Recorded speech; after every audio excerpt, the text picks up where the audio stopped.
What's up, aviators? Welcome to Coffee in the Cabin. Today we're flying from Skagit to Orcas Island. Alright, flight plan's already pulled in, and we've got...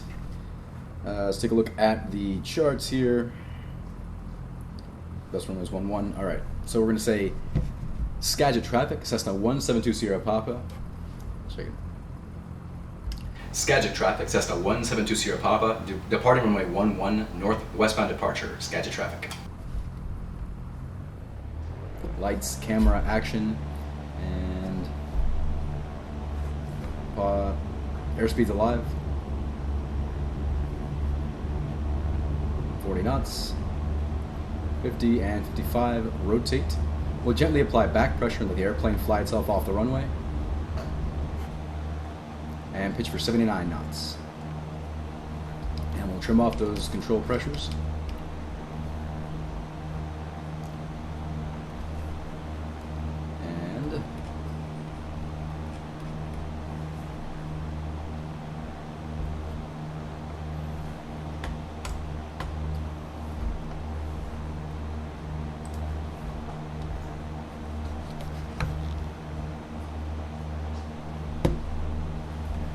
Left turn now.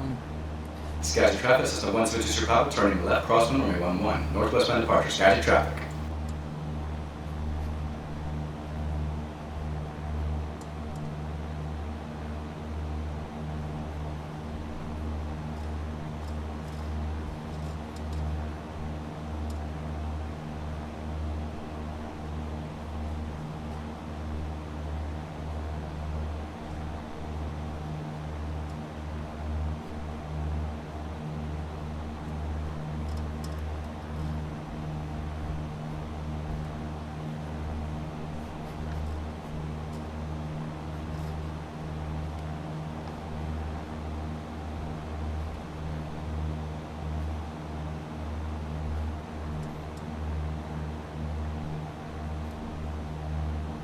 So I've been told I have a resting, angry face when I'm flying. I'll try to correct that. Be a bit happier when I'm flying here. Because I'm actually really happy when I'm flying. Alright, so while we're getting set up here, some things to keep in mind. You always want to pitch, power, and trim. Right? So trim for hands-off flight. I'm going to trim for about 90 knots, kind of a cruise climb. And hands off, right?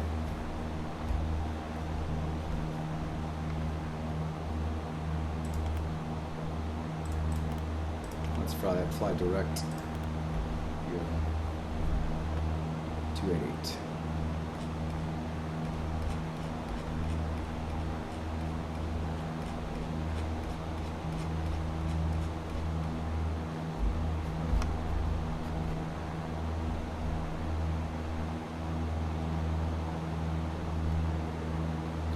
So another thing to keep in mind, generally speaking, when we're flying, we want to maintain a sterile cockpit. Right? That means that we're not talking about anything in the air other than things that are relevant to the current flight. We're going to be breaking that tradition or that rule today just because I'd like to talk to you guys about the 5 hazardous attitudes in aviation. And the first one is anti-authority. Right? Anti-authority is when you don't want to listen to the rules. You don't want the government telling you what to do. You don't want the FAA telling you what to do. And a good antidote for that, hazardous attitude, is to remember that the rules are there for a reason, right? All the rules the FAA has, all the laws, they're all written in blood. There has been somebody who's gotten themselves hurt or killed, and that's why we have the rules we have in place now. In general, everything the FAA does is in the name of safety. The second one is impulsivity. That's, get things done fast, get it done now, right? You're not slowing down and taking your time to get things done. And you really want to be careful there because you can basically forget checklist items. You can screw up and do something too quick and not even realize that you've done something wrong. You can get yourself in trouble that way. So the antidote for that one is to slow down and do it right, not so fast, right? All right, we're at 3,000 feet. I'm going to level off here and trim off the control pressures. By the way, the trim tab on the real aircraft is a wheel. On here, I've got it programmed to my little button switch here thing. The next hazardous attitude is, invulnerability. That's the idea that you're untouchable. Like, I'm the best pilot on the planet, and nothing can touch me. And it's this idea that, you can do anything you want because you're not going to have an engine failure. You're not going to fly into known icing. You're not going to, fly into clouds. You have to realize that you're not perfect. And there's a good chance that something bad is going to happen to you eventually in your life.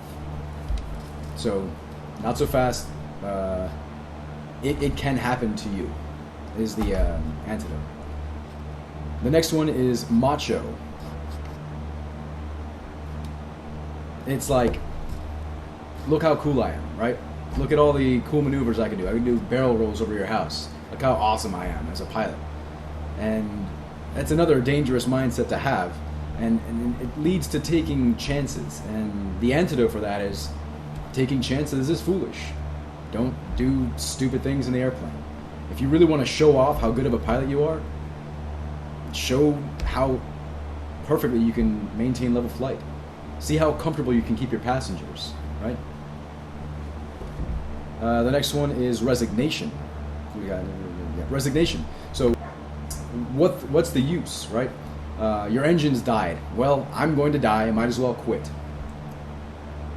There's always something you can do. You gotta fly through the crash. Remember your boldface. Airspeed, best place to land, checklist. Run through your checklist and do everything in your power to save yourself, your aircraft, and the crew. There's always something you can do. And this is a good one for life too. Fly through the crash. You're having a rough time at school? Don't just quit. Fly through the crash. See what you can control after something has gone horribly wrong, and fly through the crash. Don't ever quit. In my experience, the people who failed out of engineering, or failed out of Ranger Regiment, or failed out of flight training, it's all the people who gave up, who resigned. You gotta fly through the crash.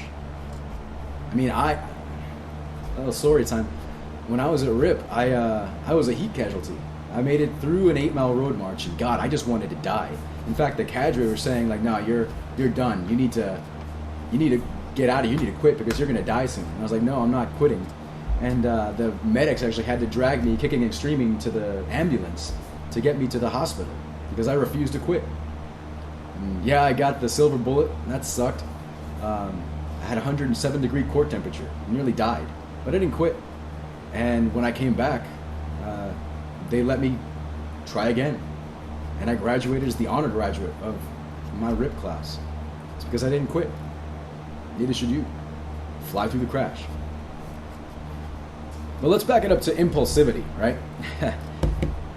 Over the weekend, I took my family flying over to Orcas, actually, this flight here. And we were running late. And so, we're trying to rush through everything. So we land there. In fact, we get the aircraft stuck on the grass parking area. Man, it sucked. And we actually had to, as a family, work together to get the airplane out of there. And we actually brought some scooters and scooted into town, got some ice cream. By the time it was time to get back to the plane and get rolling back to go back home, I was rushing. I was straight up just blasting through the checklist, not even using the checklist, just checking the ailerons, the flaps, and making sure nothing was terribly wrong with the aircraft. And I got around to the right wing, and I was like, I am being impulsive. I am actually exhibiting one of the hazardous attitudes. And I was like, shoot, this is exactly the wrong thing to be doing right now. So I pulled up my phone and I found the next guy who was going to be flying the aircraft, or who was scheduled on the aircraft, and I gave him a call. I was like, hey dude, it's Monty, just letting you know that we're running a little behind schedule here at Orcas, so I'm not sure we'll be able to make it in time. And he's like, oh cool, I appreciate the call. I'll see you at 3:15? Sounds good. He seemed totally cool with it. He said he appreciated the call. I slowed down, I redid the pre-flight, and I was a lot calmer after making that call. And in fact, we got there at exactly 3 o'clock, taxied into the parking area at 3:05, and he was good to go. Within 5 minutes of his scheduled time. And it just goes to show you that how quickly how easy it is to get into one of these hazardous attitudes, right? And even me, I mean, I'm not saying I'm a great pilot. I'm by no means a great pilot. I've only been flying for a couple of years, but I'm a ground instructor, and I should know better, right? And so it just goes to show you how easily you can fall into one of these hazardous attitudes. All right, let's pull up the weather at Orcas now. Orcas weather is as follows. Wait for it. Frequency is 135.425. 135.425. Let's see what we got. Orcas Island weather. Wind calm, visibility 7. Sky clear, temperature 15, dew point -7. Altimeter 3002. Cool. 3002, winds calm. So we're going to land to the north, because that's where we landed last time we flew there. And I'll make my radio call. Orcas Island traffic, Cessna 172 Sierra Papa, 10 miles to the south, to land runway 34, Orcas traffic. By the way, every time I make a radio call, I always practice saying like 3 or 4 times in the plane to make sure I get it right. And then I say it. Orcas Island traffic, Cessna 172 Sierra Papa, 10 miles to the south, to land with runway 34, Orcas traffic. See, even then, I screwed it up. Yeah, it happens. All right, so we are about 8 miles out. Now we're going to pull up our checklist, run through our before landing checklist. And here we go. I just realized I don't have my checklist on me. It's upstairs. Another bad thing, another dangerous attitude or dangerous or hazard to flight is not using your checklist. So don't do that. But let's do it. So gear, undercarriage, gas, undercarriage mix, and seatbelts.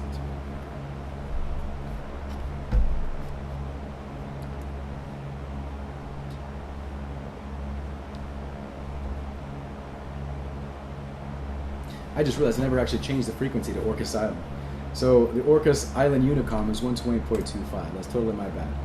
So somebody would have told me, hey, you're on the wrong frequency. Good job. 128.25. Just getting all kinds of screwed up today.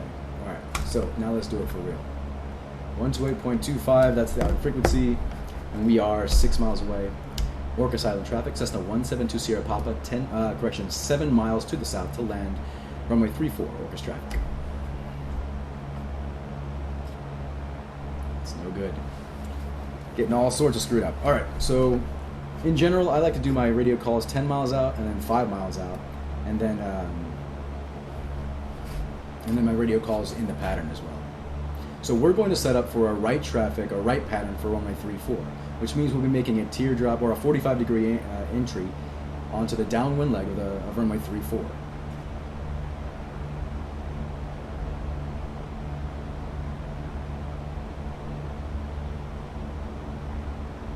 I'm looking around here, I'm probably a little too low, so I'm going to nose up, add some power. I do hope this thing is recording. That's good to hear.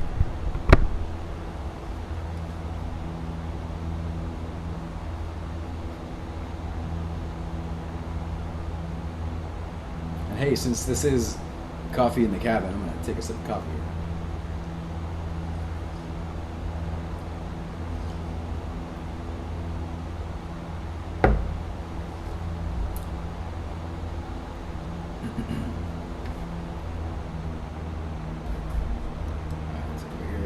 There's the runway.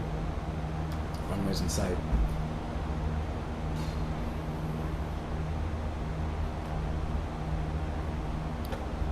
So, as VFR pilots, most of our time should be spent looking outside of the aircraft, looking up and clearing the airspace, and then should be double checking with our instruments after scanning. We are responsible to see and avoid other aircraft. So, keep your scanning.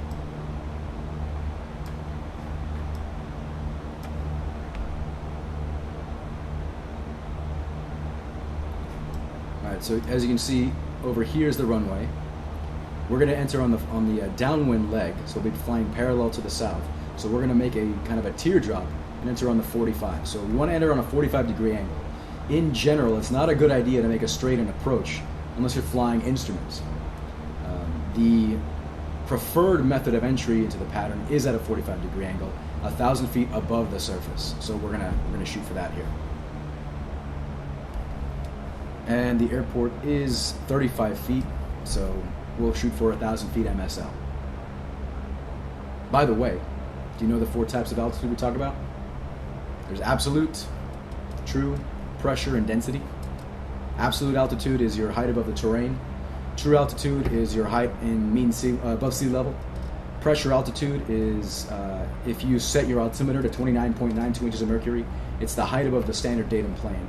And then density altitude is your pressure altitude corrected for non-standard temperature. Density altitude is what the airplane feels like it's flying at. I think I've mentioned it in a couple of videos before. I love talking about density altitude. So things like temperature, pressure, and humidity affect your density altitude, and they affect your performance. So if your airplane thinks it's flying at higher than it actually is, your performance won't be as good. All right. Orcas Island traffic, Cessna 172 Sierra Papa, maneuvering for the 45, right downwind runway 34, Orcas traffic.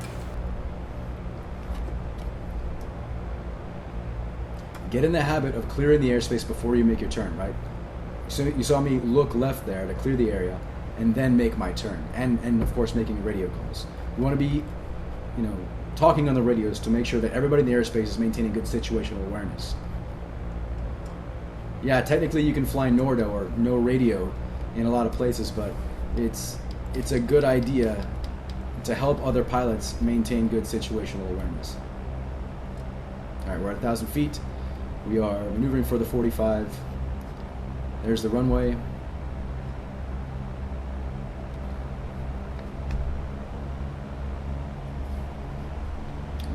little low.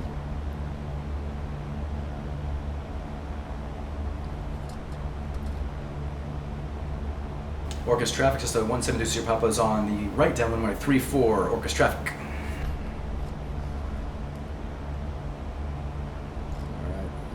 Off. Let's take a look at our right wing. We're a little high, or correction, we're a little close in. That's all right, we'll adjust for that.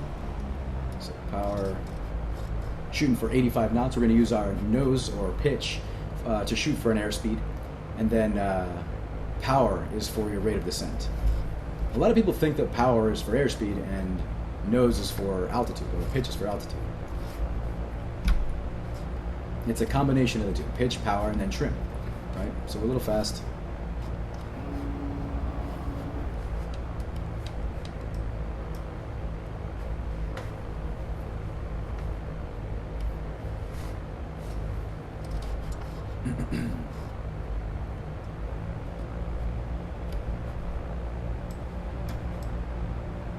Orcas traffic, correction. Orcas traffic, Cessna 172 Sierra Papa, turning right base, runway 34, Orcas traffic.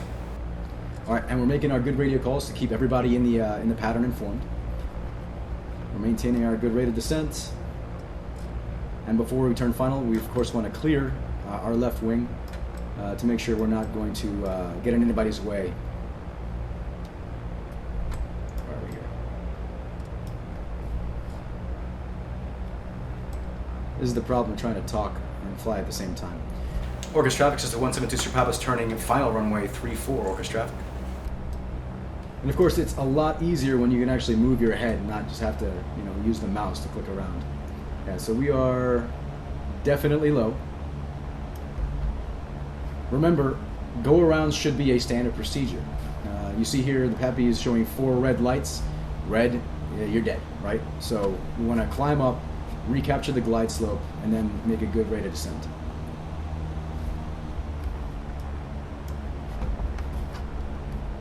All right, so now we're slightly high. 3 rights, now we're very high.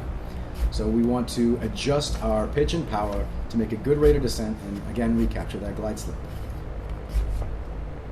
And don't forget that go-around should be a standard procedure in your tool bag. You shouldn't view go-arounds as an emergency procedure. You should be going to the airport to practice go-arounds, and if you happen to land, then great, right? All right, now I'm talking way too much. We gotta settle in here, get a good rate of descent, and get squared away. This is why it's important to maintain a sterile cockpit.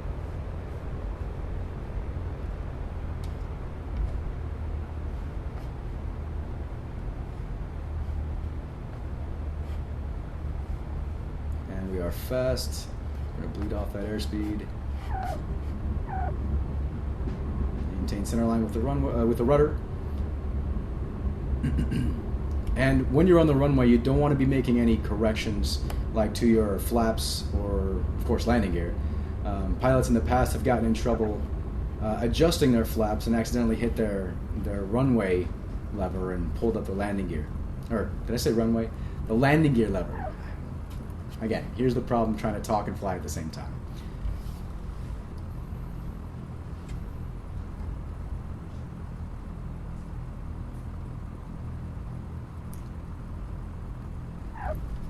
Alright, let's make sure we're off the runway. We're good. Orcas traffic, just a 172 Sierra Papa is clear of runway 34, Orcas traffic. Now we can pull out our checklist and run our after landing checklist to make sure we can clean up the aircraft and do what we gotta do. So flaps up. Good. Cool. So today we talked about maintaining a sterile cockpit, and you see the importance of that. We also talked about the 5 hazardous attitudes. To recap, let me read those off for you again. There is anti-authority, impulsivity, invulnerability, macho, and resignation. And you saw how easy it was for me to become impulsive.